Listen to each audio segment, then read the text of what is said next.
जय हिंद साथियों, ये क्लास जो होने वाली है ये 6 फरवरी 2023 को जो एग्ज़ाम हेल्ड हुआ था सीटेट का, उसका जो हिंदी का बचा हुआ पोर्शन है हम उसको देखेंगे यहाँ पे। जैसे कि 15 जो क्वेश्चन थे जो पैसेज से आते हैं वो हम देख चुके हैं और जो 15 क्वेश्चन बचे हुए हैं उनको हम देखने वाले हैं। तो चलिए शुरुआत करते हैं और वीडियो के लास्ट तक आप सभी बने रहिएगा और जो भी चैनल पर नए हों वो चैनल को जरूर सब्सक्राइब करिएगा, साथ ही बेल आइकन जरूर प्रेस करें। तो चलिए पहला क्वेश्चन 16 क्वेश्चन के रूप में है, बोली और लहजे के बारे में कौन सा कथन सही है। ध्यान से देखिएगा, बोली और लहजे के बारे में कौन सा कथन सही है। तो फर्स्ट ऑप्शन है, बोली वास्तविक भाषा से संबंध रखती है जबकि लहजा भाषा कैसे बोली जा रही है उस तरीके से संबंध रखती है। कुछ हद तक ये बिल्कुल सही लग रहा है मुझे, अगर मैं ऑप्शन अन्य न पढ़ूँ तब, लेकिन पढ़ता हूँ दूसरा ऑप्शन बी, लहजा वास्तविक भाषा से संबंधित है जबकि बोली भाषा बोलने तरीके से। बिल्कुल ये गलत है। लहजा एक ही भाषा के विविध रूप है जिनकी गलत है ये भी।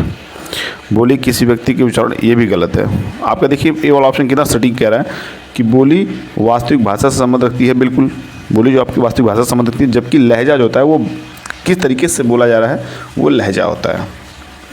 तो इस तरह ये वाला ऑप्शन यहाँ पर सही हो जाएगा। 17 नंबर क्वेश्चन है कि निपुण भारत मिशन का उद्देश्य एक ऐसे लक्ष्य के रूप में सुनिश्चित किया गया जिसे वर्ष 2026 से 2027 तक पूरा करना है।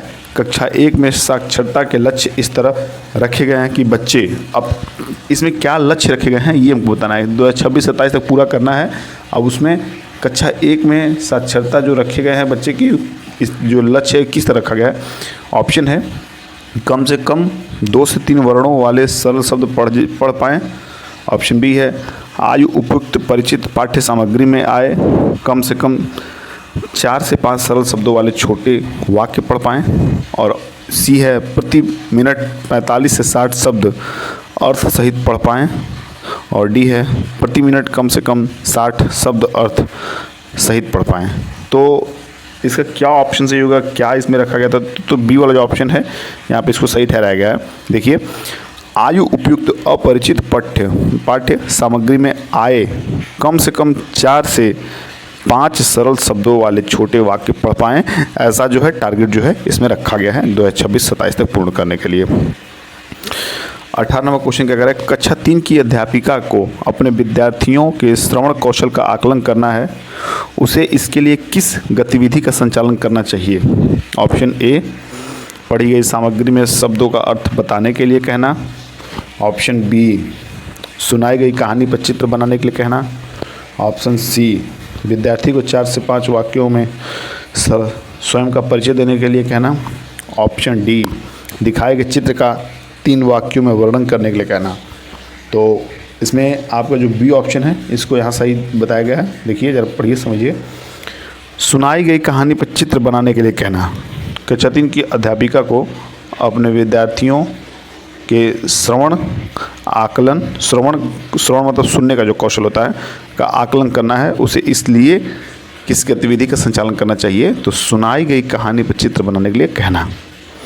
19 नंबर क्वेश्चन क्या कर रहा है, एक बालिका अपनी पसंद की कहानी की पुस्तक पढ़ रही है, इस प्रकार के पठन को क्या कहेंगे। पहला है बारीकी से पठन, दूसरा है गहन पठन, तीसरा है सरसरी और पर पठन, ठीक है, और चौथा है विस्तृत पठन। तो जो इसका डी वाला ऑप्शन है, देखिए विस्तृत पठन, तो जो विस्तृत पठन है इसका ये सही आंसर हो जाएगा। और अगले क्वेश्चन पर बढ़ेंगे। अगला क्वेश्चन हमारा है 20 नंबर क्वेश्चन के रूप में है। 20वां नंबर क्वेश्चन हमारा क्या कह रहा है, कक्षा 4 की अध्यापिका प्रक्रिया आधारित लेखा उपागम का प्रयोग कर रही हैं। प्रयोग किसका, लेखा उपागम का प्रयोग कर रही हैं। लेखन पूर्व गतिविधि के दौरान वह किस युक्ति का अनुसरण कर सकती हैं।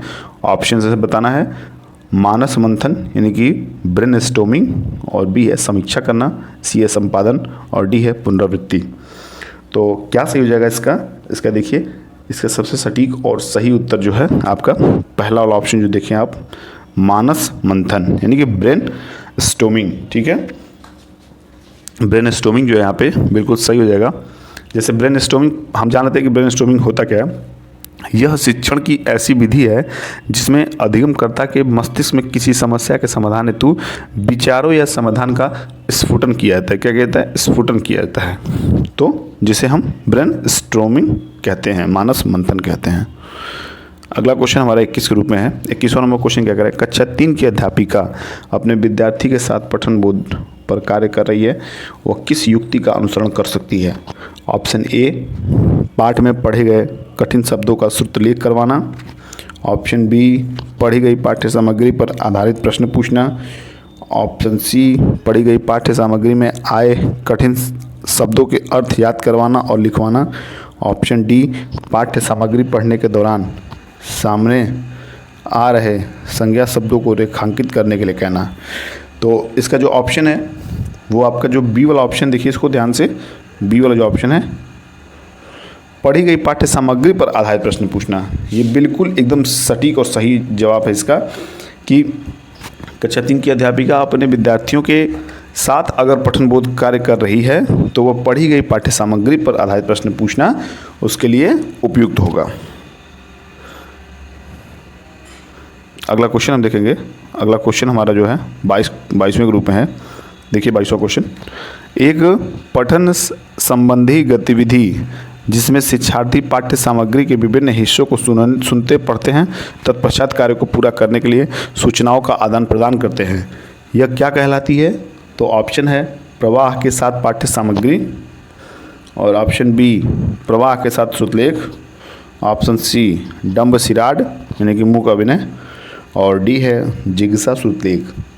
तो इसका जो लास्ट ऑप्शन मैंने पढ़ा है जिज्ञासा श्रुतलेख, एक पठन संबंधी गतिविधि जिसमें शिक्षार्थी पाठ्य सामग्री के विभिन्न हिस्सों को सुनते पढ़ते हैं, तत्पश्चात कार्य को पूरा करने के लिए सूचनाओं का आदान प्रदान करते हैं, यह जिज्ञासा श्रुतलेख कहलाएगी।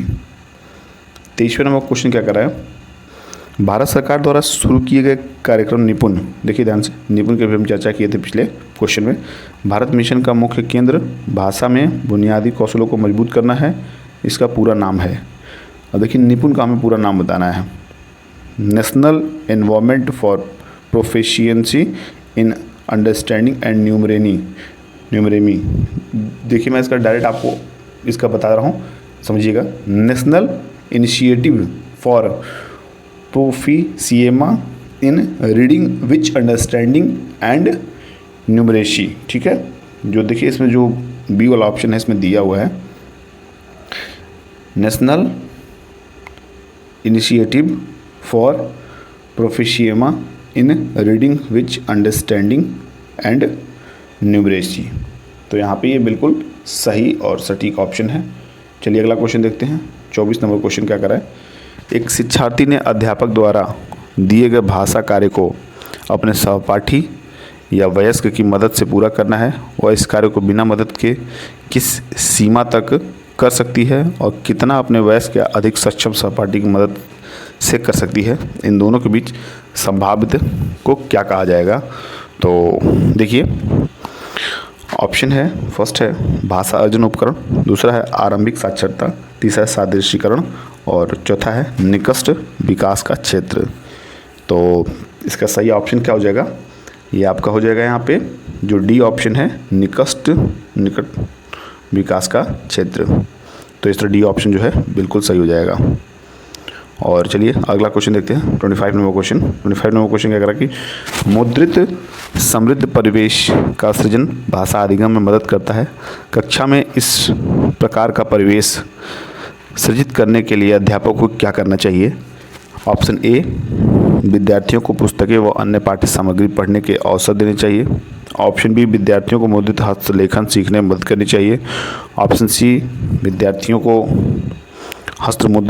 मुद्रण सीखने में मदद करनी चाहिए। ऑप्शन डी जो है अपरिचित मुद्रित पाठ्य सामग्री के लिए नए शब्द सीखने के लिए कहना चाहिए। तो इसका जो ऑप्शन है, ऑप्शन देखिए, ऑप्शन ए जो है, ध्यान से इसको देखिएगा। ऑप्शन ए जो है क्या कह रहा है कि मुद्रित, पूरा मैं इसका डिफिनेशन बता रहा हूँ, मुद्रित समृद्ध परिवेश का सृजन भाषा अधिगम में मदद करता है, कक्षा में इस प्रकार का परिवेश सृजित करने के लिए अध्यापक को विद्यार्थियों को पुस्तकें व अन्य पाठ्य सामग्री पढ़ने के अवसर देने चाहिए। अगला क्वेश्चन है हमारा 26 नंबर का, निम्नलिखित में से कौन सा क्रम प्रथम भाषा अर्जन के चरणों का सही क्रम है। ऑप्शन ए है बबलाना, 2 शब्दीय वाक्य चरण, 1 शब्दीय वाक्य चरण, संक्षिप्त वाक्य चरण। और ऑप्शन बी है बबलाना, एक शब्दीय वाक्य चरण, दो शब्दीय वाक्य चरण, संक्षिप्त वाक्य चरण। ऑप्शन सी है एक शब्दीय वाक्य चरण, बबलाना, दो शब्दीय वाक्य चरण, और डी है एक शब्दीय वाक्य चरण, दो शब्दीय वाक्य चरण,